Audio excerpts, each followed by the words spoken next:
Dipaksa naik ke kapal, warga usir Rohingya yang terdampar di Aceh Timur. Sebanyak 137 imigran Rohingya mendarat di pantai Kuala Parek Kamis 1 Februari sekitar pukul 4. Seratusan imigran Rohingya tersebut terdiri dari 40 orang laki-laki dewasa, 47 orang perempuan dewasa, 23 anak perempuan, dan 27 anak laki-laki.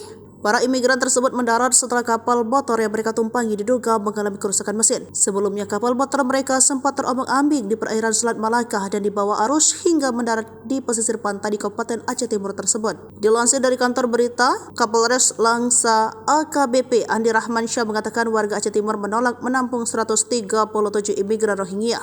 Ada penolakan dari warga maunya imigran Rohingya tersebut kembali berlayar ke tempat yang mereka tuju dan jangan ditampung di Aceh, kata Andi Rahmansyah di Aceh Timur Kamis. Pantai Kuala Parek, Kecamatan Sungai Raya secara administratif masuk ke wilayah Kabupaten Aceh Timur, sedangkan secara hukum masuk wilayah Polres Langsa, Polda Aceh. Kapolres mengatakan penolakan tersebut didasari berbagai kekhawatiran masyarakat terhadap imigran Rohingya yang terus berdatangan ke Provinsi Aceh. Sementara Camat Sungai Raya Muhammad Ridah mengatakan secara kemanusiaan pihaknya bersama masyarakat telah membantu 137 imigran Rohingya yang mendarat di Kuala Parek tersebut dengan memberi makan.